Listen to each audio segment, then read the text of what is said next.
Hello दोस्तों, कैसे हैं आप सब? आई होप कि आप सब अच्छे होंगे और आपकी पढ़ाई अच्छी चल रही होगी।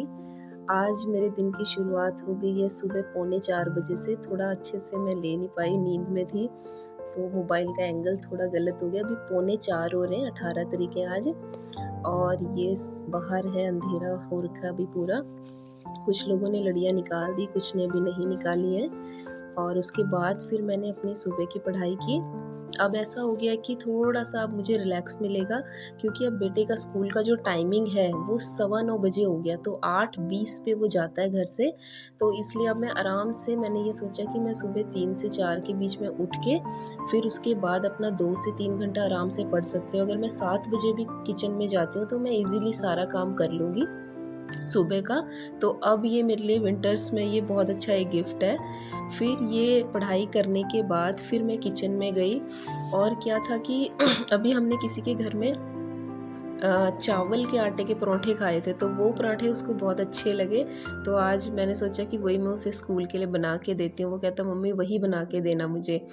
तो फिर मैंने ये चावल के आटे के पराठे बनाए, जिसमें मैंने प्याज, हरा धनिया, अजवाइन ये सब डाल के बना दिए थे, और वो उसको बहुत अच्छे लगे।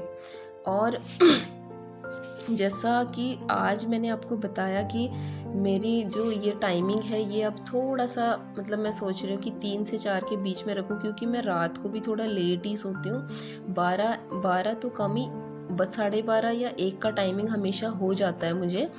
तो इस वजह से, क्योंकि थोड़ा सा मुझे नींद लेना भी ज़रूरी है, और 2-4 दिन से थोड़ी तबीयत ठीक नहीं चल रही, कभी पेट दर्द, कभी मुझे बुखार आ रहा है। ये शायद थोड़ा सा मैं अपना रूटीन चेंज कर रही हूँ, मुझे इस वजह से ठंड लग गई, और जिस वजह से पेट में बहुत मुझे दर्द हो रहा है। दवाई भी ले रही हूँ, थोड़ा भी इतना फ़र्क नहीं पड़ रहा, लेकिन रूटीन में अपना नहीं बदलूँगी, ये तो फॉर श्योर कि मुझे करना ही है। और थोड़ा सा मुझे यहाँ पे अब ये बेनिफिट मिल गया कि बेटे के स्कूल का टाइमिंग चेंज हो गया, तो अब थोड़ा सा इजी है चीज़ों को करना मेरे लिए। और साथ साथ आप लोगों का सपोर्ट भी मुझे मिल रहा है, आप लोग इतना प्यार दे रहे हैं। और मैंने नहीं सोचा था कि, मैंने ये चैनल जस्ट यूं ही बनाया था कि ताकि मैं भी अपने आप को डिसिप्लिन में रख सकूं पढ़ाई के लिए, हर चीज़ के लिए, इसलिए मैंने ये बनाया था।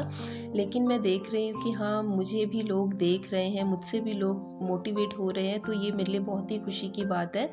और आप जब मुझे कोई मैसेज करते हैं, कमेंट करते हैं, सवाल करते हैं, तो वो चीज़ मुझे भी मोटिवेट करती है कि हाँ, अगर आप मुझ पे ट्रस्ट कर रहे हो तो मुझे भी उस ट्रस्ट को बना के रखना है, और मुझे भी कुछ करके दिखाना है। तो साथ ही मैं जानती हूँ कि मेरी तरह बहुत ही ऐसी हाउसवाइफ हैं जो मेरी तरह ही परेशान रहती होंगी, क्योंकि मैंने भी पिछला जो मेरा 1 साल गया है वो बिल्कुल भी अच्छा नहीं गया।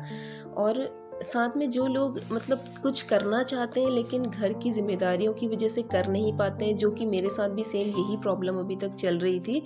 पर मुझे पता है कि कोई भी इस चीज़ का हल हमें निकाल के नहीं देगा, इस चीज़ का सलूशन हमें खुद ही निकालना है। तो आप देख रहे होंगे कि खुद मैंने भी अपने आप को धीरे धीरे चेंज किया है, घर के अंदर रह के ही किया है। जो रिसोर्सेज हमारे पास हैं उन्हें ही मैंने यूज़ किया है, क्योंकि बाहर मैं भी नहीं जा सकती हूँ, बेटा भी इस एज में है कि मैं उसे घर पे अकेला नहीं छोड़ सकती।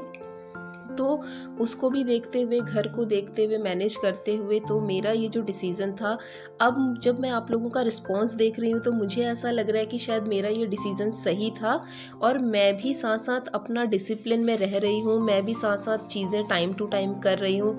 जब मैं वीडियोज़ नहीं बनाती थी तो तब ये होता था, थोड़ा डिले हो जाती थी चीज़ें, बट अब जो कुछ है सब कुछ टाइम पे हो रहा है। तो आप भी मेरे साथ साथ ही अपनी पढ़ाई को शुरू करें। और मैं अभी आज या कल में एक ऐसी वीडियो डालूंगी, क्योंकि मैसेज आ रहे हैं कि हम स्टार्ट कैसे करें, कि हम भी करना चाहते हैं लेकिन स्टार्ट कहाँ से करें समझ नहीं आ रहा। मुझे भी इस सवाल का जवाब बहुत लेट मिला, तो मैं आपको इस पे भी एक वीडियो बना के दूंगी कि आप कहाँ से स्टार्ट करें, कौन सी बुक्स पढ़ें। स्टार्ट तो देखिए सबको पता है कि एनसीईआरटी से ही होती हैं, तो एनसीईआरटी तो करनी ही करनी है, तो इस पे भी मैं एक वीडियो बना दूंगी अच्छे से।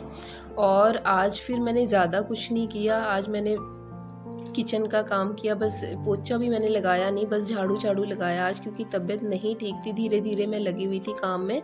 फिर दिन का जो मैंने सारा काम किया, बेटे को खाना खिला के फिर मैं सो गई। मैंने आज लंच भी नहीं किया। फिर मैं शाम को दवाई लेने गई और दवाई लेके आके भी मैं सो गई थी। और मैंने रात को जो सिर्फ रोटी बनाई और अपने लिए खिचड़ी बनाई। सब्ज़ी हस्बैंड ने बना दी थी, उनको रोटी बनानी नहीं आती, वरना वो रोटी भी बना देते। किचन में हेल्प करा देते हैं, घर के कामों में हेल्प करा देते हैं। इस तरह मुझे कोई प्रॉब्लम नहीं आती है। तो फिर ये दोबारा से मैंने खिचड़ी ही मैं खा रही हूँ। थोड़ा पतली बनाना चाहती थी, लेकिन पानी थोड़ा कम हो गया इसमें। फिर खाना खा के उसके बाद फिर दोबारा से मैंने अपनी मेडिसिन ली और फिर मेरा रात का अपना पढ़ाई का जो शेड्यूल था वो मैंने कंप्लीट किया।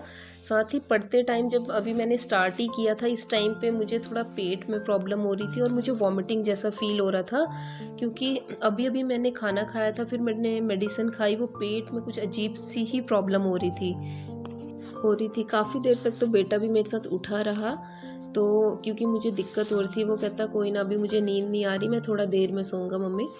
तो फिर मैं पढ़ी, मैंने काफ़ी टॉपिक किए इसमें। अभी मेरा चल रहा है, क्योंकि जब मैं सिस्टर के घर थी तो वहाँ पे मैं सिर्फ हिस्ट्री लेके गई थी, मैं बुक्स लेके नहीं गई थी ज़्यादा, 2 दिन के लिए गई थी।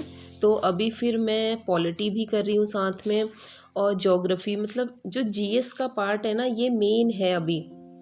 तो जीएस में वही मेन पॉलिटी हो गया, हिस्ट्री हो गया, ज्योग्राफी हो गया, इकॉनमी वगैरह अभी मैंने स्टार्ट नहीं किया है।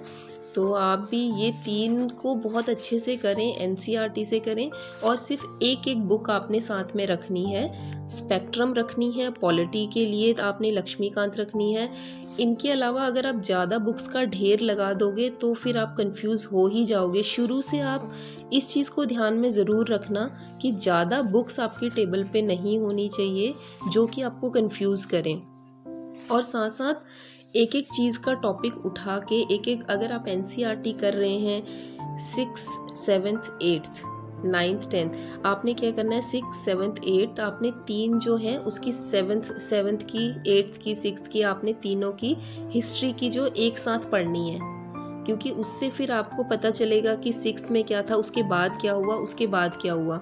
तो इस तरह आपने अपना जो पढ़ाई का ये एक पैटर्न है वो इस तरह बना के रखना है। क्योंकि अगर 6th क्लास की आप बुक पढ़ते हैं, उसके बाद आप सीधा 10th पे चले जाते हैं, तो फिर वो आपको चीज़ें समझ ही नहीं आएंगी। तो इस तरह अपने चीज़ों को अच्छे से कोऑर्डिनेट करके फिर आपने चलना है। बाकी अभी थोड़ा सा टाइम लेने के बाद फिर मैं आपको अच्छे से एक वीडियो बना के दूँगी और बहुत जल्दी ये वीडियो आ जाएगी। तो बस आज के लिए बस इतना ही है, और रेगुलर आप मेरी वीडियोस को देखते रहें और मेरे चैनल को सब्सक्राइब करें और मुझे इसी तरह मोटिवेट करते रहें।